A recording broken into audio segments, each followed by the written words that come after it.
ఆదికాండము 22వ అధ్యాయము 8వ వచనం. అబ్రహాము, నా కుమారుడా, దేవుడే దహన బలికి గొర్రెపిల్లను చూచుకొనునని చెప్పాను. ఇక్కడ ఈ సందర్భం ఏంటంటే, దహన బలి ఇవ్వడానికి తన కుమారుడైనటువంటి, తన ఏకైక కుమారుడైనటువంటి మరి ఇస్సాకును దేవుడు తీసుకెళ్తూ ఉన్నాడు.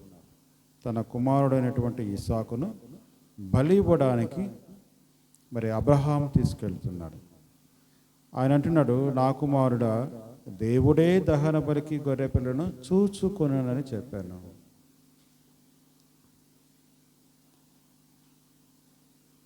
ఇక్కడ అబ్రహాము యొక్క విశ్వాసాన్ని మనము మరి గమనించాలి. అబ్రహాముకి దేవుడే స్వయంగా చెప్పాడు ఏమని, నీకు ఒకగానున్న నీ కుమారుని అనగా నీవు ప్రేమించు. చూడండి 2వ వచనంలో, 22వ అధ్యాయం 2వ వచనంలో, అప్పుడు ఆయన నీకు ఒక్కడయ్యున్న నీ కుమారుని అనగా నీవు ప్రేమించు ఇస్సాకును తీసుకొని మొరియా దేశమునకు వెళ్ళి అక్కడ నీతో నేను చెప్పబోవు పర్వతములో ఒకదాని మీద దహన బలిగా అతనిని అర్పించమని చెప్పాను. యెహోవా దేవుడు ఆయన నొక్కి చెప్తున్నాడు, నీకు ఒక్కడయ్యున్న ఒక కుమారుడు.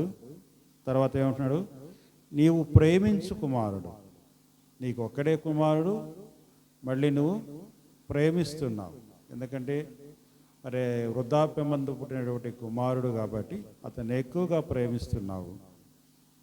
మరి ఆ కుమారుడు నాకు దహన బలిగా ఇవ్వమన్నాడు. ఇక్కడ అబ్రహాము దేవుని యొక్క వాగ్దానాన్ని జ్ఞాపకం చేసుకున్నాడు. ఏమని, అనేక జనములకు నిన్ను తండ్రిగా చేస్తాను, అనేకమైన జనములు నీలో నుండి వచ్చును, నీ సంతానము ఆశీర్వదించబడను, నీ సంతానము ఇసుక రేణువుల వలె ఆకాశ నక్షత్రముల వలె మరి వృద్ధి చెందును అంటాడు. ఇవి దేవుడు అబ్రహాము చెప్పినటువంటి మాటలు. మరి అబ్రహాము దాసికి కుమారుడు పుట్టినా ఆయన అంగీకరించలేదు. నీ గర్భమందు పుట్టాలి అన్నాడు. మరి దేవుడు మరి అబ్రహాము గర్భమందు పుట్టినటువంటి ఇస్సాకును ఏ విధంగా బలి తీసుకుంటాడు? బలి తీసుకోడు. ఒకవేళ తీసుకున్నా తిరిగి సంతానం అనుగ్రహిస్తాడు. అంటే దేవుడు చెప్పినటువంటి మాటల మీద ఆయన నమ్మాడు. వాటి మీద ఆధారంగా చేసుకొని తనకు దేవుడు చెప్పినప్పుడు మరి కుమారుని బలిగా ఇవ్వడానికి ఆయన ముందుకు వచ్చాడు. ఆయన అంటున్నాడు, యెహోవా దహన బలికి గొర్రెపిల్లను చూచుకొనునని, గొర్రెపిల్లను చూచుకొనను. ఇది దేవుడు మరి ఇస్సాకు బదులుగా దేవుడు గొర్రెపిల్లను చూచుకొనను. మరి అన్నట్లుగానే మరి దేవుడు మరి ఇస్సాకును ఆ బలిపీఠం మీద పెట్టి ఆయన అర్పింపబో సమయమున మరి దేవుడు అబ్రహాముతో అంటాడు. చూడండి 11వ వచనంలో, 10వ వచనం, అప్పుడు అబ్రహాము తన కుమారుని వధించుటకు తన చేయి ఎత్తి చాపి కత్తి పట్టుకొనగా యెహోవా దూత పరలోకము నుండి అబ్రహామా అబ్రహామా అని పిలిచాను.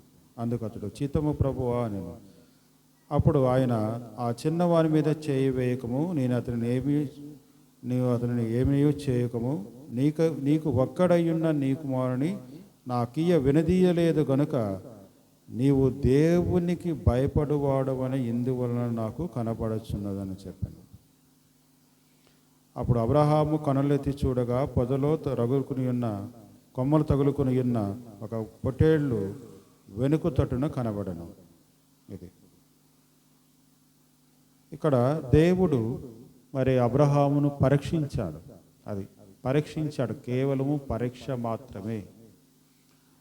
ఆ పరీక్షను అబ్రహాము మరి జయించాడు.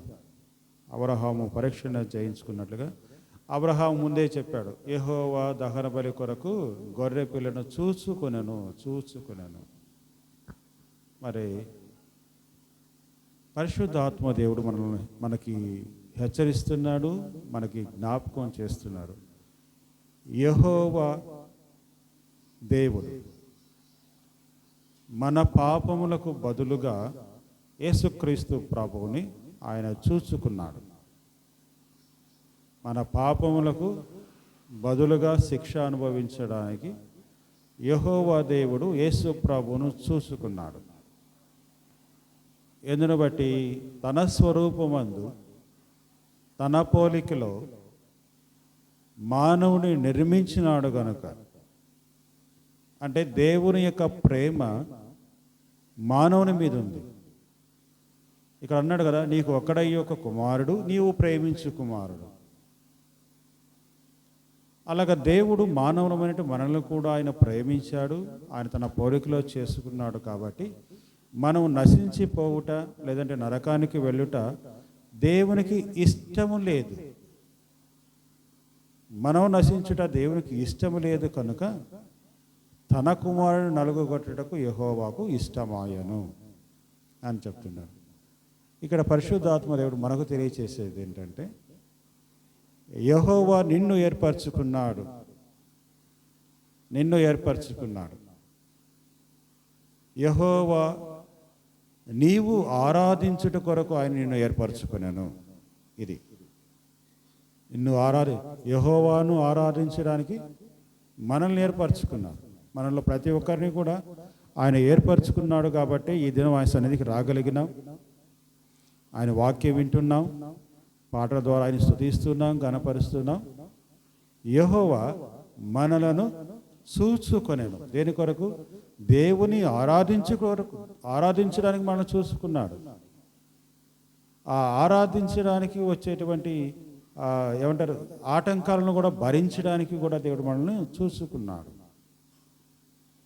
అంటే దేవుడు మనల్ని ఏర్పరచుకున్నాడు, మనల్ని చూసుకున్నాడు. అంటే దేవుని యొక్క ఆధిక్యత దేవుడు మనకు ఇవ్వబోతూ ఉన్నాడు అనేది మనం గమనించాలి. ఆ విధంగా దేవుడు మనల్ని ఏర్పరచుకున్నాడు అంటే నలుగుగొట్టబడతాం, మనల్ని హెచ్చింపబడతాం, మనం దీవించబడతాం, ఆశీర్వదించబడతాం. ఒక ఉన్నతమైన స్థానంలో ఆయన నిలబెట్టేదానికి ఆయన సిద్ధంగా ఉన్నాడు. మరి ఇన్ని గొప్ప మేలులు మన ప్రభు అయినటువంటి యేసుక్రీస్తు ద్వారా మరి దేవుడు మనకు అనుగ్రహించాడు. దేవుడు మనకు అనుగ్రహించాడు. ఆయన నలుగుగొట్టుటకు సిద్ధమాయను, ఇష్టమాయను. ఆ మాట చాలా బాగుంటుంది. అంటే ఒక దైవజనుడు నాకు ఎప్పుడు జ్ఞాపకం వస్తుంటుంది. ఆయన చెప్పాడు, మన రాజుపాడులో ఇక్కడ పోయినా అల్లూరా మన పోయిన మీటింగ్లో, అల్లూరు మీటింగ్లో ఒక దైవజనుడు చెప్పాడు, ఆయన వాక్యంలో చెప్తూ, సేవకులను హింసిస్తూ ఉన్నారు, సేవకులను కొడుతూ ఉన్నారు, సేవకులను సజీవ మరణం గావిస్తున్నారు, వాళ్ళని కాల్ చేస్తున్నారు, ఇట్లా చేస్తున్నారు అని బాధపడుతూ ఉంటాం మనం. అని విశ్వాసులందరూ, సేవకులందరూ అందరూ వాళ్ళు హింసిస్తున్నారు, చనిపోయారు అని బాధపడుతూ ఉంటాం. ఆయన ఒక మాట అన్నాడు, దేని కొరకు చనిపోయాను అతను? ఆ సేవకుడు లేదంటే యేసుక్రీస్తు ప్రభువు నమ్మినట్టు వాడు దేని కొరకు చనిపోయారు? యేసుక్రీస్తు నామమును వారు హెచ్చించుట కొరకు చనిపోయారు. అంటే దేవుని కొరకు చనిపోయినారు. ఒక విధంగా చెప్పాలంటే దేవుని యొక్క సువార్త చెప్పడం కోసం వారు చనిపోయారు. మరి మీరు ఏ విధంగా చనిపోయినారు? షుగర్ వచ్చింది, కిడ్నీలు చెడిపోయినాయి, చనిపోయాడు. షుగర్ వచ్చింది, లివర్ చెడిపోయింది, చనిపోయాడు. రోగం వచ్చింది, చనిపోయాడు. యాక్సిడెంట్ అయింది, చనిపోయాడు. మరి ఈ సావు గొప్పదా, ఆ సావు గొప్పదా? అంటే యేసుక్రీస్తు ప్రభు కొరకు చనిపోవటం సంతోషకరం, జబ్బు వచ్చి చనిపోవటం దుఃఖకరం. అంతే కదా? అదే చెప్పేది, నలగగొట్టుటకు అతనికి ఇష్టమాయను. అంటే దేవుని కొరకు మనం శ్రమించడము, బాధపడము అనేది ఇష్టమాయను అంటున్నాడు.